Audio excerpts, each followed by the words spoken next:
All right, let's dive right into this explainer. We're going to explore the surprising 19th century roots of a very modern concept, regime change. When we hear about a powerful nation stepping in to completely topple the leadership of another, it honestly feels like a distinctly modern phenomenon, right? Something tied strictly to 21st century geopolitics. But today we're looking at the actual foundation of this practice in American foreign policy. It's a story that takes us way beyond recent headlines, deep into the 1890s. So, when you hear regime change, your mind probably jumps to recent decades. You might instinctively point to the Cold War, or maybe the administration of George W. Bush as the starting line. But as we're about to see, the true dawn of this era happened more than a century ago. It was a period when the United States was first stretching its ambitions beyond the North American continent, basically transforming from a newly reunified nation into a global superpower. Today, we're unpacking a fascinating timeline laid out in Stephen Kinzer's book, Overthrow, which serves as the foundation for this explainer. Kinzer traces a 110-year period where the United States actually deposed 14 different foreign governments. And rather than looking at these events as just random, isolated incidents, he ties them together into one continuous historical narrative. We're going to zero in on the very first two test cases of this strategy. The core idea here is pretty straightforward, but man, is it profound. The U.S. hasn't hesitated to topple uncooperative governments to protect its own political and economic goals. Strong nations strike against weaker ones for very elemental reasons, whether it's to impose an ideology, boost their geopolitical power, or, most often, just to gain control of valuable resources. With that definition in our back pocket, let's look at the absolute first time Americans sat down to plan the overthrow of a foreign government. Part 1. Hawaii, the first target. Back in the 1890s, Hawaii was dealing with a massive clash between its indigenous traditions and modern industry. For centuries, Hawaii was completely isolated, built on a communal, land-based culture. But then came foreign explorers, missionaries, and eventually, highly ambitious businessmen. It was a dramatic collision. By the 1890s, just a few dozen American and European families essentially controlled the islands. Just think about this number, 225 million. That is the pounds of Hawaiian sugar exported to the U.S. in 1890 alone. Thanks to a free trade treaty signed in 1876, sugar money was practically raining down on these planters. They bought up land, brought in thousands of laborers, and used their immense wealth to completely dictate terms to the native Hawaiian monarchy. They basically turned the islands into an American commercial protectorate. To give you an idea of the power dynamic, these white planters ruled through figurehead monarchs. When Queen Liliuokalani took the throne in 1891, the Chief Justice literally told her, "Should any members of your cabinet propose anything to you, say yes." Before her reign, the planters had actually forced her brother to sign the Bayonet Constitution, which stripped the monarchy of its power and even denied Asian laborers the right to vote. But Queen Liliuokalani, she was independent-minded, and she decided it was time to reclaim native power. Part 2. The Sugar Rebellion. Things moved with absolute lightning speed. When the Queen tried to draft a new constitution to empower her people, the white business elite, led by a lawyer named Lawrence Thurston, orchestrated a full-blown conspiracy.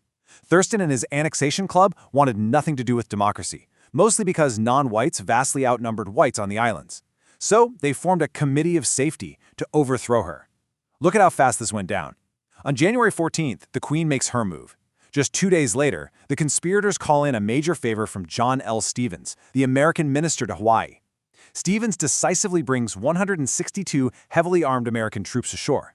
The very next afternoon, with American forces standing guard, the rebels proclaim a new provisional government, and Stevens immediately recognizes it. And just like that, Queen Liliuokalani was forced to surrender. But notice her exact words. She yielded to the superior force of the United States of America. She didn't surrender to the handful of local rebels, she surrendered to the overwhelming military might of the U.S. She astutely noted that she was yielding only to avoid bloodshed, hoping that the U.S. government back in Washington would eventually look at the facts and undo what its representatives had done. But with an American gunboat sitting right there in the harbor, her reign was officially over. With the monarchy out of the picture, Sanford Dole steps in to steer the islands toward the ultimate prize, annexation by the United States. Dole, a respected judge and the grandson of missionaries, agreed to lead the new Republic of Hawaii. The rebels got exactly what they wanted, and while local businessmen orchestrated the whole plot, the reality is undeniable. Without the American minister and the military force he called in, this overthrow would never have succeeded. Not a chance. Part 3. Cuba and Yellow Journalism. All right, let's fast forward just 5 years to 1898. This was a total watershed year when America's appetite for expansion just exploded globally. While the U.S. actually hesitated to annex Hawaii right after the 1893 coup, by 1898 the national mindset was completely different. The U.S. was no longer satisfied with just the North American mainland. They were looking outward, specifically toward Cuba, which was locked in a brutal war of independence against Spain. So what changed? Well, the 1890 census declared the American frontier was officially closed. On top of that, factories and farms were pumping out way more goods than Americans could consume, leading to economic depressions and massive labor strikes. Politicians and intellectuals started arguing that to survive and prosper, the U.S. desperately needed new foreign markets and the naval bases to protect those global trade routes. Then came the spark. The battleship USS Maine explodes in Havana Harbor, killing over 250 American sailors. This was the perfect catalyst for American expansionists. Now, officially, the ship was just there on a friendly visit, but come on, it was really a gunboat calling card to show U.S. interest in Cuba's fate. The exact cause of the explosion was heavily debated, but expansionists in the government and the media didn't waste a second. They instantly blamed Spain. And this is where the media played a huge role. Publishers like William Randolph Hearst used a very specific formula of sensationalist, yellow journalism to push a hesitant public into a frenzy for war. Hearst's newspapers painted the Spanish commanders as absolute monsters. They fabricated interviews, cooked up sensational scoops, and whipped up intense American jingoism. Even though Spain offered to negotiate a peaceful settlement, the U.S. government, feeling the heat from economic interests and public outrage, chose war. Troops were landing in Cuba. Part 4. The Platt Amendment. So the U.S. wins this very brief war against Spain, what was famously called the Splendid Little War. But then they run into a massive contradiction regarding Cuba's independence. See, before intervening, Congress explicitly promised, through the Teller Amendment, that they'd leave control of Cuba to the Cuban people once the Spanish were out. It was a legal promise of freedom. But fast forward 3 years, that enthusiastic support for independence just vanished. The U.S. forced Cuba to accept the Platt Amendment. This new rule said the U.S. military would only leave if Cuba agreed to let the U.S. keep military bases there, supervise their treasury, and, this is key, retain the right to intervene militarily literally whenever the U.S. deemed it necessary.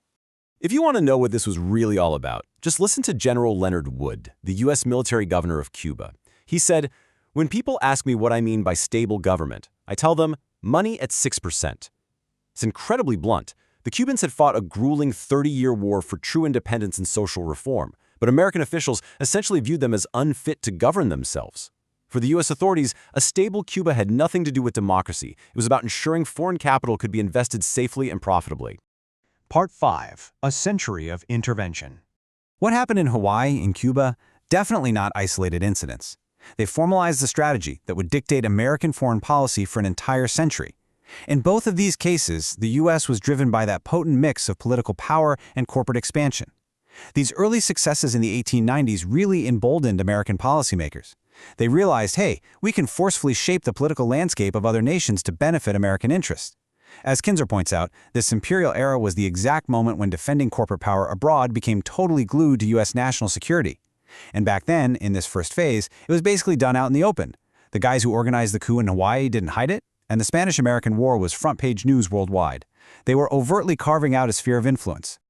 So, here is the absolute crucial takeaway. This blueprint, first tested in the late 1890s, became the ultimate go-to mechanism for American intervention all over the globe. The steps are clear. Find a local faction willing to play ball. Make sure the outcome benefits American corporate and strategic interests. Apply diplomatic and military muscle, and then present the whole thing to the public as an act of spreading freedom or ensuring security. It's a template that would be dusted off and adapted time and time again over the next 100 years. Which brings us to a massive question to wrap up this explainer. How did this very template, established in Hawaii and Cuba, go on to shape the next 100 years of global history? I'll leave you with that to ponder. Hopefully this explainer has sparked your curiosity to dig even deeper into the historical continuum of global geopolitics. From the sugar fields of Honolulu to the harbors of Havana, the actions of the 1890s set a precedent that quite literally altered the world. Thank you for joining me to explore the fascinating origins of regime change. Until next time, keep questioning the history behind the headlines.